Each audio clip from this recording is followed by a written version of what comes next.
দিনের সৈনিকেরা ভুলে যায় নাই। এজন্য তাদের মোবারকবাদ, তাদের শুকরিয়া আদায় করছি। তারা যে আপনাদের মতো মা বোনদেরকে আজকে সামিয়ানার নিচে সরাসরি পর্দার আড়াল থেকে যে কথা শোনার, কোরআন শোনার ব্যবস্থা করে দিয়েছেন, সেজন্য আপনাদের সকলকে আমি একজন নালায়েক, আলোচনা করার মতো যোগ্যতা আমার নেই, তারপরেও কর্তৃপক্ষ যেহেতু আমাকে দাওয়াত করেছেন, দাওয়াত মেনে নিতে আপনাদের সামনে আমি দণ্ডায়মান হয়েছি। আপনাদের সকলকে ইসলামী নিজামে, ইসলামী রুলস এবং পদ্ধতি অনুযায়ী আপনাদের সকলকে অভিবাদন জানাচ্ছি। আপনারা চুপি চুপি স্বরে আমার অভিবাদনের জবাব দিবেন। আসসালামু আলাইকুম ওয়া রাহমাতুল্লাহি ওয়া বারাকাতুহু। আর আপনারা প্রথমে এই সবকটা নিয়ে নেন, এই সালাম শুধু আজকের মাহফিলে সীমাবদ্ধ থাকবে না। এই সালাম আপনারা যারা এখনো শ্বশুরালয়ে যান নাই, বিবাহিত না, বাড়িতে আছেন, মাদ্রাসা এবং স্কুলে আপনারা অধ্যয়নরত আছেন, আপনারা বাড়িতে আপনাদের মা, আপনাদের বাবা, আপনাদের বড় বোন, আপনাদের বড় ভাই, আপনাদের ফ্যামিলির অথবা আত্মীয় স্বজন যারা বড়, ইহতেরামের লায়েক, সম্মানের যোগ্য অথবা ছোট, সকলকে, এমনকি আপনাদের পরিবারের স্বরে সকলের ভিতরে যেন এই সালামের প্রচলন হয়, এই শিক্ষা প্রথমে নিয়ে নেন। 2 নম্বরে, আপনারা যারা বিবাহিতা, আপনারা শ্বশুরালয়ে চলে আসছেন, কেউ মা, কেউ দাদি, কেউ নানি, কেউ ফুফু, কেউ খালা, এই সম্মানে আপনারা ভূষিত হয়েছেন। আপনারাও আপনাদের মাকে, শাশুড়িকে, শ্বশুরকে, খালাকে, ফুফু শাশুড়িকে, খালা শাশুড়িকে, সবাইকে আপনারা সালাম করবেন। সালাম হচ্ছে ইসলামের এমন একটি রুলস, এমন একটি নিজাম, যে সালাম মানুষের অহংকারকে বিদূরিত করে দেয়। সালাম হিংসা তুলে নেয়। সালাম মানুষের মধ্যে সম্প্রীতি এবং সম্পর্ক বৃদ্ধি করার মাধ্যম, একটি সেতু। যেই পরিবারে, যেই সমাজে, যেই এলাকায়, যেই ইনস্টিটিউটে, প্রতিটি পর্যায়ে সালামের প্রচলন যত বেশি থাকবে, তত মহব্বত, তত ভালোবাসা, তত রিলেশন জড়ো হবে। এই সবকটা আপনারা প্রথমে নিয়ে নেন। 2 নম্বরে, আপনি আপনাদের সামনে কোরআনে কারীমের 6666 মতান্তরে 234 আয়াত থেকে গণনা করলে 6666 আয়াত থাকে না, এজন্য বলছি। কোরআনে কারীমের সূরায় একটি সূরার ছোট্ট একটি আয়াত তেলাওয়াত করেছি। এই আয়াতে আল্লাহ রাব্বুল আলামিন এই দুনিয়ার প্রত্যেক দায়িত্বশীল, শুধু মানুষ না, জিনদের ব্যাপারেও বলেছেন যে পুরুষ এবং মহিলা ইনসান, পুরুষ এবং মহিলা জিন, এই 2 জাতির দায়িত্বশীলদেরকে হুঁশিয়ার করে তাদের সেই দায়িত্ব সম্পর্কে শুধু দুনিয়ায় না, দুনিয়ায় দায়িত্ব ঘাটতির কারণে সন্তানের কাছে, রিলেশন ব্যক্তির কাছে, পরিবারের সদস্যদের কাছে যেমন নেগেটিভ সাইডে থাকলে, নেগেটিভ মাইন্ডে থাকলে, নেগেটিভ সাইডে থাকলে যেমন তিরস্কার হতে হয়, কিয়ামতের দিন আপনারা এবং আমরা যারা দায়িত্বশীল এবং দায়িত্বশীলা, যাদের দায়িত্ব সম্পর্কে আমরা গাফিল ছিলাম বা আছি, কিয়ামতের দিনও ওরা আমাদেরকে ছাড়বে না। সে কথা কোরআনে কারীমে আল্লাহ পাক কোট করে ১৫০০ বছর আগে কোরআনে কারীমে কোট করে কিয়ামত পর্যন্ত আগত সকল পুরুষ, মহিলা, জিন এবং ইনসানকে জাগরিত করে আল্লাহ পাক জানিয়ে দিলেন। কি বললেন আল্লাহ পাক? আপনার অধীনস্থ, আমার অধীনস্থ যত ছেলে থাকবে, যত মেয়ে থাকবে, যত পরিবারের সদস্যরা থাকবে, প্রত্যেকের দায়িত্ব সম্পর্কে যদি দুনিয়ায় আমি অসচেতন, আনসিনসিয়ার থাকি, আমি গাফিল থাকি, সেজন্য দুনিয়াতে তো লাঞ্ছনার অভাব নাই, ধিক্কারের অভাব থাকবে না, টেনশন এবং পেরেশানির অভাব থাকবে না, তাতেও কোনো শেষ না। কিয়ামতের দিন ওই সকল দায়িত্ব অন্তর্ভুক্ত অধীনস্থ সদস্যরা, ছেলেরা, মেয়েরা, বাবারা, সন্তানেরা, দায়িত্বশীল যারা আমার দায়িত্বে ছিল, কিয়ামতের দিন বলবে রব্বানা আরিনাল্লাযাইনি আদাল্লানা মিনাল জিন্নি ওয়াল ইনসি নাজআলহুমা তাহতা আকদামিনা লিয়াকুনা মিনাল আসফালিন।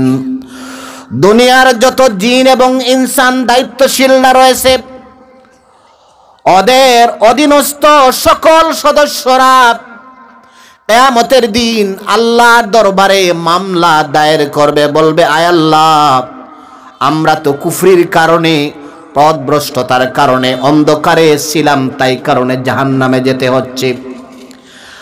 আমরা তো আপনার জাহান্নামীদের তালিকায় আমাদের নামগুলা দেখছি, সেজন্য আমরা তো দায়ী না, আমরা তো পাপিষ্ঠ না। পাপ যদিও করেছি নিশ্চয় কারো ইশারায়, কারো লিডারশিপে আমি পাপ করেছি, কিন্তু আমি তো আসল পাপী না। যারা আমাদেরকে সঠিক পথ দেখায় নাই, যারা সঠিক রাস্তা দেখায় নাই, সঠিক পথগুলো বলে দেয় নাই, ইনস্ট্রাকশন দেয় নাই, তারাই তো আমাদেরকে বিপদগামী করেছে। আল্লাহ, আপনার সিদ্ধান্ত মেনে নিব, তাতে কোনো সমস্যা নাই, কিন্তু আমার ওই নেতাকে, ওই দায়িত্বশীল মাকে, বাবাকে আমার সামনে এনে দেন, ওদেরকে প্রথমে আমার পায়ে পদদলিত করে তারপরে জাহান্নামে যাব। আপনার সিদ্ধান্ত মেনে নিতে আমার কোনো পরোয়া নাই। আহা, এই আয়াতের মাধ্যমে বোঝা গেল আমরা যারা দায়িত্বশীল, এতে আমরা বাবা হই অথবা মা হই, এই দায়িত্বশীলের জন্য দুনিয়ার জীবনে আমার লাঞ্ছিত অবদিষ্ট হলে শেষ না, পরকালেও আমাকে সেই সন্তান, সেই ছেলে, সেই মেয়ে আমাকে অপদস্থ করবে, আমাকে তিরস্কার করবে, আমাকে লাঞ্ছিত করবে, আমাকে অপমানিত করবে। সেজন্য আমরা দায়িত্বশীলের ভূমিকায় এমনভাবে সোচ্চার থাকব, এমনভাবে চেতনা নিয়ে দায়িত্ব পালন করব, এমনভাবে আমাদের অভিজ্ঞতা কাজে লাগাবো, এমনভাবে আমরা সেন্সিয়ার হব, যাতে করে একটা ছেলে, একটা মেয়ে আমার দায়িত্বে থাকার পর সঠিক পথ পেয়ে, কোরআনের তালিম পেয়ে, রাসূলের সুন্নত মোতাবেক তার জীবন পরিচালনা করে সেই সন্তান আমি কবরে যাওয়ার পর আমার জন্য দোয়া করবে, পরকালে আমার জন্য সে নাজাতের জরিয়া হবে। তার দ্বীনি ইলমের কারণে, তার মর্যাদার কারণে, সে আলিম হওয়ার কারণে, সে আলিমা হওয়ার কারণে, সে হাফিজ হওয়ার কারণে, সে হাফেজা হওয়ার কারণে, সে মুত্তাকি হওয়ার কারণে, জান্নাতি হওয়ার কারণে আমাদেরকে আল্লাহ পাক সম্মান দিবেন। সেদিন আপনি আমি বলবো, ইয়া আল্লাহ, ইয়া রব্বাল আলামিন, এত সম্মান, এত মর্যাদা আমি কোথায় পেলাম? সেদিন আল্লাহ পাক জবাব দিবেন, ও বান্দা বান্দি, ও দুনিয়ার পিতা এবং মাতা, তোমাদেরকে আমি আল্লাহ এই সম্মান এই জন্য দিলাম, তুমি যে রেখে আসছিলে সন্তান, তাকে দ্বীন শিখিয়েছিলে, তারবিয়ত শিখিয়েছিলে, কোরআন শিখিয়েছিলে, হাদিস শিখিয়েছিলে, সুন্দর একটি জীবন তাকে উপহার দিয়েছিলে, সুন্দর একটি চরিত্র মডেল উপহার দিয়েছিলে। সেই ছেলে তুমি আসার পর যতদিন পর্যন্ত সে বেঁচে ছিল তোমার জন্য ইস্তেগফার করেছিল। সুবহানাল্লাহ। এজন্য আসুন আমার মায়েরা, আসলে আমরা পুরুষেরা দায়িত্বশীল, আমরা বাবারা দায়িত্বশীল, ঠিক আছে বটে, কিন্তু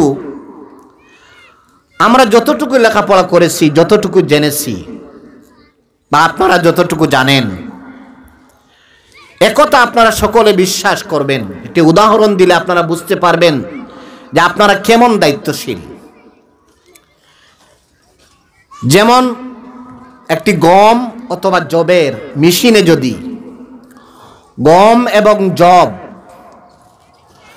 কেউ মেশিনে গুঁড়া করতে চায় বা মেশিন দিয়ে মাড়াই করতে চায়, আর ওই মেশিনের ড্রাইভার যদি গম এবং জবকে তার ডমকায় ডুলে দেওয়ার আগে ওইখানে যদি 2 ফুটা অথবা 1 ফুটা কেরোসিন অথবা তারফিন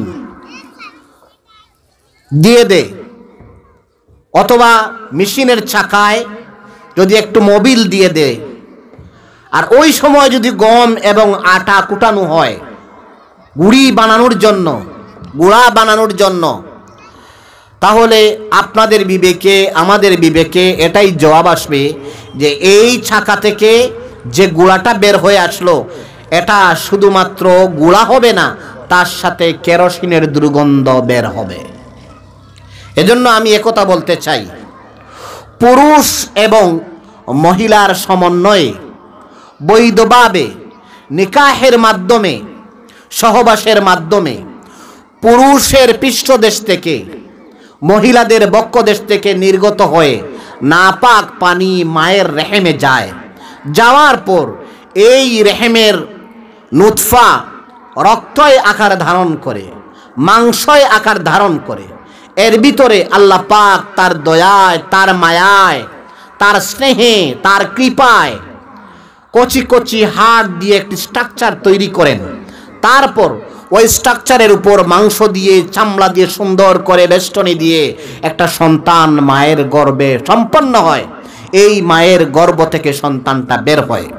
তাতে করে বুঝতে পারলাম যে মেশিন যদি ভালো হয়, গার্মেন্টস যদি ভালো হয়, মা যদি পর্দানশীনা হয়, মা যদি মুত্তাকি হয়, মা যদি পরহেজগার হয়, মা যদি নামাজি হয়, তাহলে আমার বিশ্বাস, আমাদের সকলের বিশ্বাস, এর জবাব আমরা পেতে পারি যে একজন মা ভালো হলে নিশ্চয়ই তার গর্ভ থেকে সন্তান অবশ্যই নেককার, পরহেজগার, নামাজি, চক্ষু শীতলকারী সন্তান বের হবে ইনশাআল্লাহ। এজন্য আপনারা যারা মা বিবাহিতা এখানে আছেন, অথবা যারা আরেকটু অগ্রসর অন্তঃসত্ত্বা আছেন, আপনাদের গর্ভে সন্তান আছে, এ পর্যায়ে প্রথম দায়িত্ব হলো আপনি দায়িত্বশীলা মা হবেন। মা সন্তান আপনাকে ডাকবে, এই পুলক আপনার ব্রেইনে, আপনার অন্তরে নিতেছেন, কিন্তু আপনার সন্তানটা কেমন হবে? আপনার সন্তান কি ভালো সন্তান হবে না খারাপ সন্তান হবে? এই সন্তান আপনাকে দুনিয়ার জীবনে শান্তি দিবে না আপনাকে পেরেশানির মধ্যে রাখবে? এজন্য আপনার গর্ভে সন্তান থাকাকালীন আপনি নামাজ ছাড়বেন না, পর্দা দূরে যাবেন না, আপনার চোখের হেফাজত করবেন, আপনার হাতের হেফাজত করবেন, আপনার পায়ের হেফাজত করবেন, আপনার ব্রেইনের হেফাজত করবেন। এমত অবস্থায় যদি কোনো মা অন্তঃসত্ত্বা হয়, গর্ভধারিণী মা, গর্ভে সন্তান থাকে, আর এই সময় আমার মা বোনেরা কথাগুলো শুনে রাখেন, যদি আপনি সারা রাত ইউটিউবে নগ্ন ইন্ডিয়ান সিরিয়াল দেখেন, জি বাংলা স্টার জলসা দেখেন, এভাবে রাত্রি কাটিয়ে দেন, ফজরের নামাজ না পড়েন, কোরআন তিলাওয়াত না করেন, পর্দার ব্যাপারে কোনো ভ্রুক্ষেপ করেন না, চোখের হেফাজত করেন না, এইভাবে যদি নষ্টামির মধ্যে নগ্ন ছবি দেখে দেখে এবং খারাপ নায়ক নায়িকার ছবি দেখে দেখে, গান বাজনা দেখে দেখে নামাজ ছেড়ে দিয়ে পর্দাহীন হয়ে আপনি চলাফেরা করেন, এইভাবে আপনার সন্তান গর্ভে বড় হয়, তাহলে ইমাম গাজ্জালি রাহিমাহুল্লাহ রাহমাতাল্লাহিল ওয়াসিআ বলেছেন, আপনার সন্তান, আপনার প্রত্যেক কাজের প্রভাব গর্ভের ভিতরে সন্তানের উপর পড়ে। এইভাবে যদি আপনি চরিত্রহীনা হয়ে যান, বেপর্দা হয়ে যান, আমার বিশ্বাস ওয়াল্লাহি তাল্লাহি আপনার ঘর থেকে কখনো শাহফরান বের হবে না, আপনার ঘর থেকে কখনো হাফিজে কোরআন বের হবে না, আপনার গর্ভ থেকে কখনো আলেমে বা আমল বের হবে না, আপনার গর্ভ থেকে কখনো এই সন্তান দাঈল আল্লাহ কাজ করতে পারবে না, আপনার সন্তান কখনো তাফসীর মাহফিলের আয়োজন করতে পারবে না। এজন্য আমার মায়েরা, আপনারা আপনাদের গর্ভে যাদের সন্তান আছে, আপনারা যদি এই ভুলের বুদ্ধির ভিতরে থাকেন, আজ থেকে আপনারা রুটিন করেন যে আমার সন্তান প্রসব হওয়া পর্যন্ত এক ওয়াক্ত নামাজ কাজা করব না, একদিনও ফজরের পর কোরআন ছাড়ব না, একদিনও একটা সময় আমার জবানের মাধ্যমে কাউকে কষ্ট দিব না, মুহাররিমাত পুরুষ ছাড়া কারো সামনে আমার চোখ ব্যবহার করব না, মোবাইলে নগ্ন নষ্টামি দুষ্টামি বেহায়া নরনারী গায়ক গায়িকা নায়িকার ছবি দেখে রাত কাটাবো না, এমনকি জীবন্ত সন্তানের সামনেও মোবাইল দেখব না, এবং ঘর থেকে আমাদের সন্তানদের হাত থেকে মোবাইলগুলা কেড়ে নেওয়ার চেষ্টা করবেন।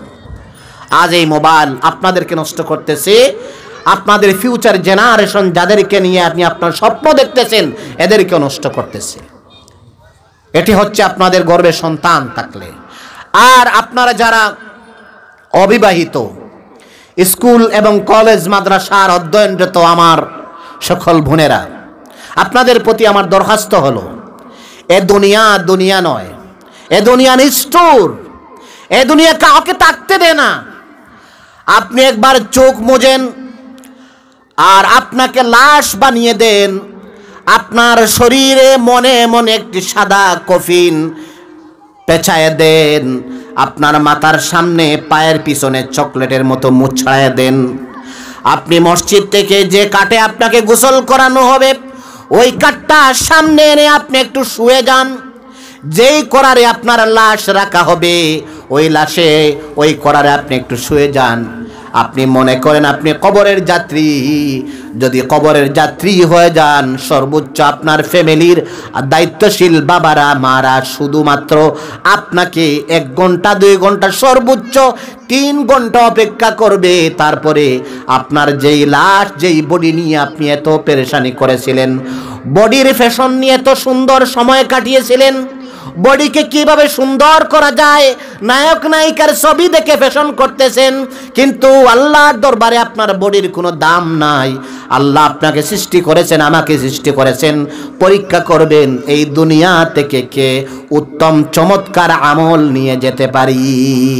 এজন্য আমার যুবতী বোনেরা, আমার মাদ্রাসা স্কুল কলেজে পড়ুয়া মেয়েরা, তোমরা প্রথমে এই প্রতিজ্ঞা নিতে হবে যে আমি আজ থেকে ওয়াদা করলাম নামাজ ছাড়বো না, পর্দার বাহিরে চলবো না, মুহাররিমাত ছেলে ছাড়া মুহাররিমাত পুরুষ ছাড়া কারো সামনে বের হব না, কলেজে যাওয়ার ক্ষেত্রে মাদ্রাসায় যাওয়ার ক্ষেত্রে ইফটিজিংয়ের শিকার হব না, কোনো ছেলের সাথে ফ্রেন্ড বানিয়ে কোনো স্কুলের ছেলের সাথে অথবা ক্লাসমেটের সাথে রাস্তায় দুষ্টামি নষ্টামিতে শরীক হব না। কারণ আমি যা কিছু করি আল্লাহর দেওয়া জমিনে পাড়া দিয়ে করি, আল্লাহর দেওয়া বডি দিয়ে করি। কিয়ামতের দিন আপনার হাত, আপনার চোখ, আপনার মাথা, আপনার পা, আপনার বডি আপনার পক্ষে থাকতে পারে, আবার বিপক্ষেও চলে যেতে পারে। আজকে এত মজার প্রয়োজন নাই, এই দুনিয়া কাউকে ছাড়বে না, একটু মরে দেখেন। এজন্য পর্দায় থাকতে হবে। এবার আপনার সন্তান জন্ম নিয়েছে, সন্তান দুনিয়া আসছে, আমার মা বোনদেরকে বলছি, আজকে তো বেশিরভাগ সন্তান প্রসব হয় হসপিটালে। এটাও হচ্ছে ইহুদিদের একটি ছাল। ওরা আমাদেরকে বাস্তবতায় ফেলে দিয়েছে। মায়ের গর্ভে যখন সন্তান আসে তখন ডাক্তারে যাওয়ার জন্য পুরুষদের চেয়ে মহিলারা অগ্রগামী বেশি থাকে। তাড়াতাড়ি যান, তাড়াতাড়ি যান, তাড়াতাড়ি যান। এক সময় ডাক্তার তো মেয়েরা দেখেই নাই, এইভাবে 10 মাস পার হয়েছে এবং এমনিতেই জেনারেল ওয়েতেই মায়ের গর্ভ থেকে সন্তান বের হয়েছে, ডাক্তারের প্রয়োজনই হয় নাই। এখন আমরা বাস্তবতায় ডাক্তারের কাছে যাই। ওরা ফার্স্ট প্রেগনেন্সি টেস্ট করে যখন আপনাকে প্রেগনেন্সি বলে দেয়, তখন থেকে ওই প্রসূতি বিশেষজ্ঞ ডাক্তার আপনাকে আয়রন দেওয়া শুরু করে। এইভাবে দিয়ে দিয়ে সন্তান মায়ের গর্ভে যতটুকু ওজন হওয়ার কথা তার চেয়ে বেশি ওজন বানিয়ে স্বামীকে অথবা অভিভাবককে বলল যে আপনি তো হসপিটাল ক্লিনিকে আসতে হবে। বলে কেন?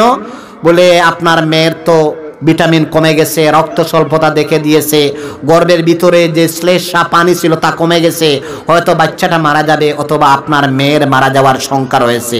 এই এভরিথিং বেড়া জালে পুরুষকে স্বামীকে ফেলে তারা হসপিটালে যাওয়ার জন্য বাধ্য করে এভাবে গিয়ে ক্লিনিকে সিজার হয়ে সন্তান জন্ম নিল। কিন্তু দুঃখের বিষয়, আফসোসের বিষয়, সন্তান জন্ম নেওয়ার পর যেই বাবা এবং মার প্রথম দায়িত্ব হলো সন্তানের ডান কানে আজান দেওয়া এবং বাম কানে ইকামত দেওয়া। আজকে হসপিটাল ক্লিনিক সন্তান জন্ম নেওয়ার কারণে আজান বিদায় নিয়েছে এবং ইকামত বিদায় নিয়েছে। আমার মা বোনেরা, আজকে আপনারা যারা আছেন প্রত্যেকের জন্য আমি এ দায়িত্ব বুঝিয়ে দিতে চাই যে আপনার সন্তান জন্ম নেওয়ার পর প্রথম যে দায়িত্বটা হলো আপনি সন্তানের ডান কানে আজান দিবেন এবং বাম কানে ইকামত দিবেন। তাতে করে আপনার সন্তান প্রথমেই আল্লাহর তাওহীদ, আল্লাহর একত্ববাদ এবং নবী করিম সাল্লাল্লাহু আলাইহি ওয়াসাল্লামের রিসালাত সম্পর্কে তার কর্ণকুহরে চলে গেল। এই সন্তান ওয়াল্লাহে কখনো বিপদগামী হবে না, সৎ পথের উপর থাকবে। এই সন্তান আপনার আমার জন্য নাজাতের উসিলা হবে। এই সন্তান আপনার আমার জন্য দুনিয়ার সম্মানের কারণ হবে। এজন্য প্রথম কাজ হচ্ছে আজান দিবেন, ইকামত দিবেন। 2 নাম্বার, তার যখন 7 দিন হয়ে যাবে তার জন্য আকিকার ব্যবস্থা করবেন। জনাব রাসূল করিম সাল্লাল্লাহু আলাইহি ওয়াসাল্লাম বলেছেন, কুল্লু গোলামুন, প্রত্যেক সন্তান রাহিনাতুন বিআকিকাতিহি তুযবাহু ইয়াওমা সাবিইন ওয়া ইউসাম্মা ওয়া ইউহলাক ওয়া ইউখতান। আল্লাহ রসুল বলেছেন, সন্তানের বয়স যখন 7 দিন হয়ে যায় সন্তানের জন্য আকিকার ব্যবস্থা করুন, আর সন্তানের জন্য সুন্দর নামের ব্যবস্থা করুন। সন্তানের মাথার চুলটা কেটে ফেলেন, মুছড়ায় দেন, মুন্ডন করেন। আর ওই সন্তানের চুলটা নিক্তির মধ্যে নিয়ে ওজন করবেন। ওজন করে এক সাইডে রূপা রাখবেন, এক সাইডে চুল রাখবেন। ওই চুলের ওজন যতটুকু রূপা পরিমাণ হয় ওই রূপাটা আল্লাহর রাস্তায় সদকা করে দিবেন, অথবা সমপরিমাণ টাকা সদকা করে দিবেন।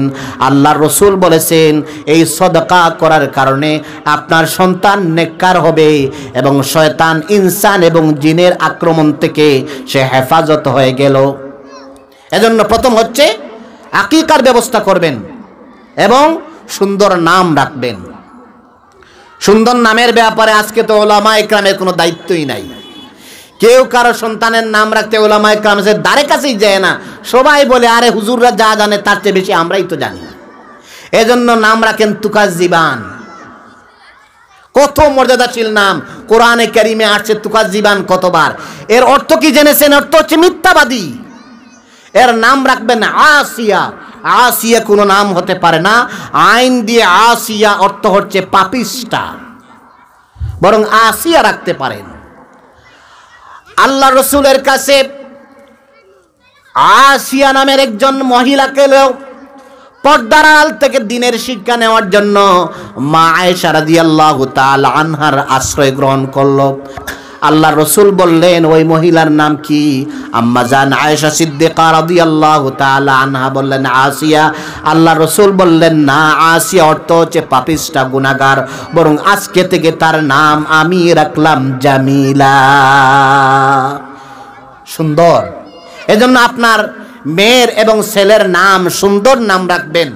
এজন্য আল্লাহ রসুল বলেছেন, আহাব্বা আসমাইন ইলাল্লাহি সুবহানাহু ওয়া তাআলা আব্দুল্লাহ, আব্দুর রহমান। সুবহানাল্লাহ।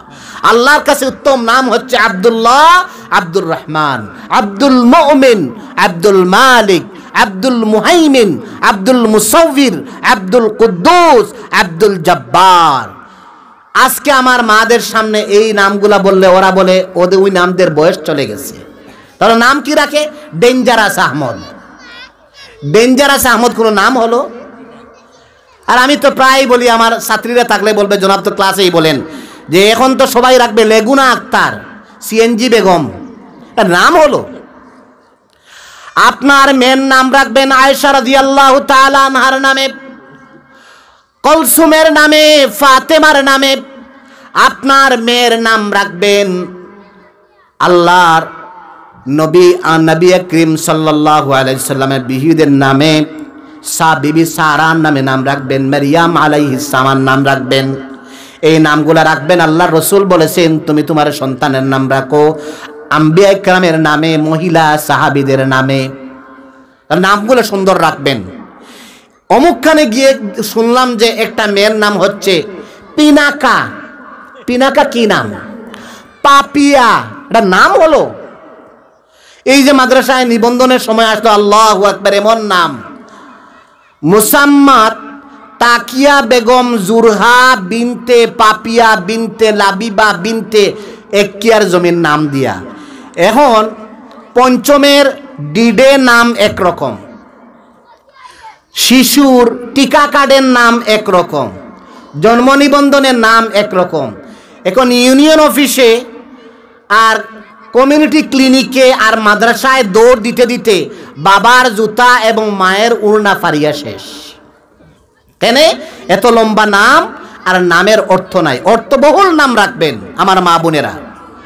আসেন 2 নাম্বার, আকিকার ব্যাপারে আল্লাহ রসুল বলেছেন, আমরা তো আকিকা দিতে পারি না এই জন্য যে গরু তো নাই, 30,000 টাকা নাই, 40,000 টাকা নাই।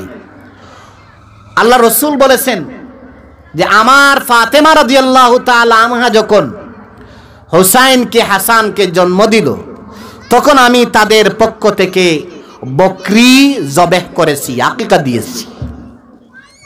এজন্য আল্লাহ রসুল বলেছেন যে আপনার ঘরে যদি ছেলে সন্তান হয়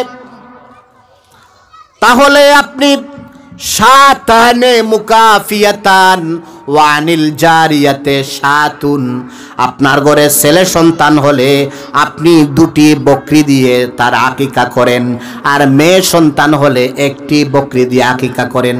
তবে প্রশ্ন হলো বকরিটা নর না নারী, মদ না মাদি, ছাগল পুরুষ হবে না মহিলা হবে? আল্লাহ রসুল বলেছেন আমি একথা কখনো বলিনি যে ছাগল হবে পুরুষ না নারী, একথা বলেনি। উনসাও দিতে পারেন, জুকরাও দিতে পারেন। এজন্য বকরি দিয়ে যদি পারেন তাহলে 2টা ছেলের জন্য, না পারলে 1টাই চলবে, মেয়ের জন্য 1টা দিলে চলবে। তবে উত্তম হলো আত্মীয় স্বজন বন্ধু বান্ধব সবাইকে দাওয়াত দিয়ে আকিকার নামে একটি আপ্যায়নের ব্যবস্থা করবেন এবং বাচ্চার জন্য বরকতের দোয়ার ব্যবস্থা করবেন। একথা আপনারা শুনে রাখবেন।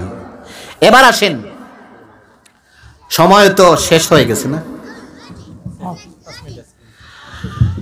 আপনার ছেলের বয়স 7 বছর হয়ে গেছে, এর আগে আপনার ছেলের কিন্তু দায়িত্ব আছে। আহা, আজকে আমার মা বোনেরা কেমন ফ্যাশনে চলে গেছে, মা টেবিলে খাচ্ছে, বাচ্চার খবর নাই। আপনি যদি কোনো মাকে বলেন যে আপনার সন্তানটা কোথায়, বলে ওকে যদি মোবাইল না দেন তাহলে আমরা তো খেতে পারবো না, ওকে মোবাইল দিয়ে দিছি। এই মোবাইল দিয়ে আপনার বাচ্চাকে কি বিপদে ফেলতেছেন? আপনার বাচ্চা আর কখনো আপনার কথায় কান দিবে না, ভ্রুক্ষেপ দিবে না, কারণ ওর মাথায় মোবাইলের যত যন্ত্রণা আবর্জনা, নাচ গান ড্যান্স এইগুলা ঢুকে গেছে। এক সময় আপনি যখন ঘরে বসছেন তেলাওয়াত করবেন, নামাজ পড়বেন, আপনার বাচ্চা আপনার সামনে এসে ড্যান্স শুরু করবে, বলবে জয় বাংলা, জয় এই, জয় সেই। আপনার মাথায় কাজ করবে না। এই জন্য আমার মা বোনদেরকে বলছি, আপনাদের দায়িত্ব, সে আপনাদের দায়িত্ব গুরুত্বপূর্ণ, কারণ আপনারা থাকেন ঘরে, আমরা থাকি বাহিরে। আবার বলতেছি, আপনারা থাকেন ঘরে, আমরা থাকি বাহিরে।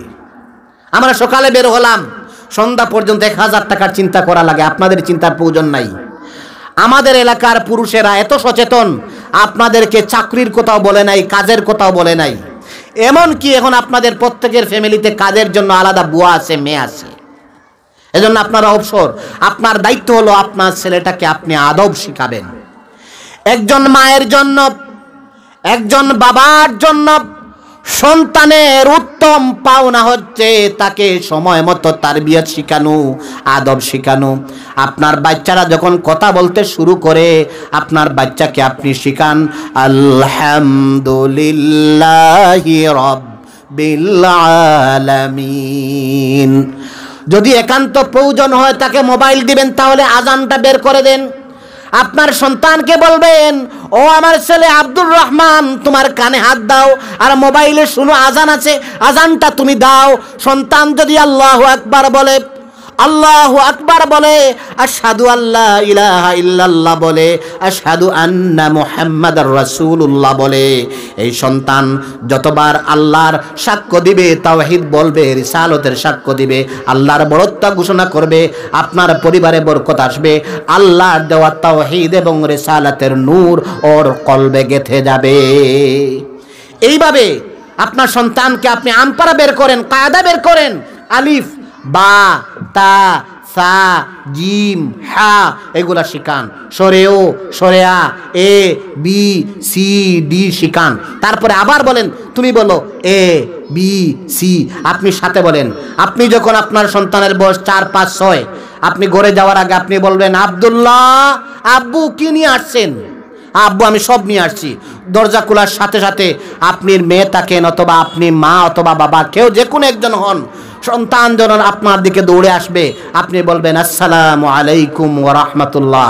দেখবেন 2 দিন 3 দিনের পর আপনি যখন ঘরে যাবেন, ঢুকার সাথে সাথে আপনার ছেলে এবং মেয়ে বলবে আসসালামু আলাইকুম ওয়া রাহমাতুল্লাহ। একটা সন্তান, ছেলে হোক মেয়ে হোক, বাবা সারাদিন উপার্জন করে বিকালে যখন ঘরে যায়, মা তার সন্তানকে শিখায়, তোমার আব্বু যখন ঘরে আসে সাথে সাথে সালাম করবা। আমার বিশ্বাস, আমি যখন ঘরে যাই, আমরা যখন যাব, আপনারা যদি ছেলেকে মেয়েকে সালাম শিখান, আর সন্তানটা যদি বাবার কষ্ট হৃদয়ে সারাদিন মাথা থেকে গাম জড়ায় পাথরের কাজ করে, মাটির কাজ করে, দোকানদারি করে, ব্যবসা করে, চাকরি করে ঘরে যায়, সন্তান যখন দরজা খোলার সাথে সাথে সালাম দে, আমার বিশ্বাস দুনিয়ায় যদি হাত ভরে কোনো মানুষকে সোনা দেওয়া হয়, সোনা দিলে এতটুকু খুশি হবে না, প্রাণের টুকরা সন্তান যদি সালাম করে, এর চেয়ে বড় খুশির বিষয় হতে পারে না। এজন্য সালাম শিখাবেন। এবার আসেন, আপনার সন্তানের বয়স 7 হয়ে গেল, কি করবেন? আগডুম বাগডুম শিখাবেন। ওর নামাজের সময় হয়ে গেলে নামাজের কোনো খবর নাই। আপনার মেয়ে ক্লাস 8-এ পড়ে, 9-এ পড়ে, আপনিও নামাজ পড়েন না, মেয়েকেও নামাজ পড়েন না। কিভাবে বরকতের আশা করেন? কিভাবে সম্পদের আশা করেন? কিভাবে সম্মানের আশা করেন? এজন্য আল্লাহ রাসূল বলেছেন, মুরু আওলাদাকুম বিসসালাত ওয়া হুম আবনাউস 7 সিনিন ওয়াদরিবুহুম আলাইহা ওয়া হুম আবনাউ 10 সিনিন ওয়া ফাররিকু বাইনাহুম ফি মাদাজিহিম।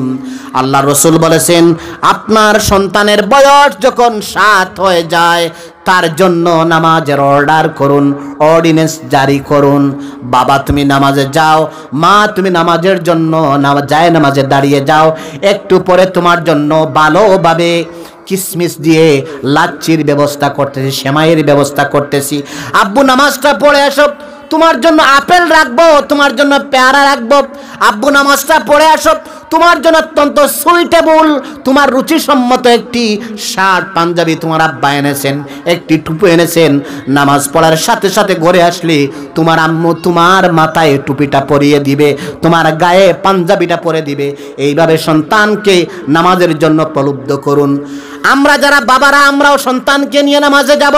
আল্লাহ রাসূল বলেছেন 7 বছর বয়সে। আর আপনার সন্তানের বয়স যখন 10 হয়ে যাবে, আর নির্দেশ করলে হবে না, প্রয়োজনে সামান্য সামান্য শাস্তির ব্যবস্থা করেন। ওয়াদরিবুহুম আলাইহা, তার মানে হচ্ছে এমন না নামাজ না পড়ার কারণে মসজিদের সামনে নিয়ে গ্রামের সবার সামনে ছেলেকে পিটাবেন, এটা করবেন না। বরং আপনার ছেলেকে ঘরের ভিতরে নিয়ে বলবেন, বাবা তুমি বলেছিলে তোমার জন্য সাইকেল কিনে দিব, তুমি বলেছিলে তোমার জন্য ছোট্ট একটি ল্যাপটপ কিনে দিব, তুমি বলেছিলে তোমার জন্য একটু সুন্দর শার্ট দিয়ে দিব, মা তুমি বলেছিলে তোমার জন্য নতুন ফ্যাশনেবল একটু ওড়না করে দিব। শর্ত হলো তুমি যদি 5 দিন ওয়াক্ত মতো নামাজ পড়ো। ছেলেকে বলবে 5 দিন যদি একসাথে তাকবীর ওলার সাথে ইমাম সাহেবের পিছনে তুমি 5 দিন একাধারে ফজর সহ জামাতে নামাজ পড়তে পারো, তাহলে তোমার জন্য প্যানাসোনিক অথবা ভালো কোম্পানির একটি সাইকেল কিনে দিব। এইভাবে তাকে আমলের দিকে, নামাজের দিকে অগ্রসর করবেন, নতুবা তার জন্য শাস্তির ব্যবস্থা করবেন। 3 নাম্বার হচ্ছে, আপনার সন্তানকে আপনি তার নামাজ যখন মোটামুটি হয়ে গেল, এখন তাকে আপনি দ্বীনি তারবিয়ত শিক্ষা দিবেন, আদব কায়দা শিক্ষা দিবেন। যত ধরনের কাজ করলে আপনি সম্মানিত হন, আপনার স্বামীও সম্মানিত হয়। কারণ এই সন্তানকে দিনদারি শিক্ষা না দিলে সে যখন জাহান্নামী হয়ে যাবে, সে যখন কাফির হয়ে যাবে, জাহান্নামের তালিকায় যখন তার নামটা চলে আসবে, এই সন্তান কিয়ামতের দিন বলবে, রব্বানা আরিনাল্লাযাইনি আদাল্লানা মিনাল জিন্নি ওয়াল ইনসি নাজআলহুমা তাহতা আকদামিনা লিয়াকুনা মিনাল আসফালিন। আলহামদুলিল্লাহ, আমাদের আজকের প্রধান মেহমান চলে আসছেন। অত্যন্ত সারগর্ব আলোচনা করবেন। মা বোনদেরকে বলছি, আমরা তো সব সময় আলোচনা করি, আমরা তো আপনাদের সন্তান, কিন্তু আকর্ষণীয় আলোচক যখন আসবেন, ওনারা বাহিরা থেকে এসেছেন, অত্যন্ত চমৎকার আলোচনা করবেন, ওনাদের কাছ থেকে নসিহত নেবেন এবং সেই অনুযায়ী আপনাদের জীবন গঠন করবেন। পরিশেষে আপনাদের সকলকে নেক সন্তানের জন্য একটি দোয়া শিখিয়ে, সবাই জানেন আমরা সকলে সবসময় দোয়া পড়ব যে আল্লাহ রব্বানা হাব লানা মিন আজওয়াজিনা ওয়া যুররিয়াতিনা কুররাতা আয়ুনিন ওয়াজআলনা লিল মুত্তাকিনা ইমামা। আমরা সকলে যেন প্রত্যেক ওয়াক্ত নামাজের পর অবসর সময়ে যেন আল্লাহর কাছে ইস্তেগফার করার সাথে সাথে সন্তানের জন্য, স্ত্রীর জন্য, স্বামীর জন্য আল্লাহর দরবারে এই দোয়া করে আমার পরিবারকে জান্নাতি পরিবার বানাতে পারি, সন্তানকে আদর্শবান, মুত্তাকি, পরহেজগার, বরকতওয়ালা, নামাজি বানাতে পারি, যাতে করে এই সন্তান, এই পরিবার আমার জন্য দুনিয়ার সম্মানের কারণ হয়, পরকালে এই সন্তান জন্য আমার নাজাতের উসিলা হয়, আমার পক্ষে সুপারিশকারী হয়, যাতে আপনার আমার বিরুদ্ধে আমার সন্তান কাল কিয়ামতের ময়দানে মামলা দায়ের না করে। আপনাদের সকলের কাছে সেই দোয়া রেখে, আমার জন্য সুস্থতার দোয়া রেখে, আপনাদের সকলের কল্যাণ কামনা করে মুকিগঞ্জ ইসলামী সমাজ কল্যাণ পরিষদের কাছে কৃতজ্ঞতা জানিয়ে, সকলকে মুবারকবাদ জানিয়ে, আমাকে দাওয়াত করায় চিরকৃতজ্ঞ হয়ে আল্লাহর দরবারে সকলের সুস্বাস্থ্য কামনা করে আপনাদের কাছ থেকে বিদায় নিলাম। আসসালামু আলাইকুম ওয়া রাহমাতুল্লাহি ওয়া বারাকাতুহু।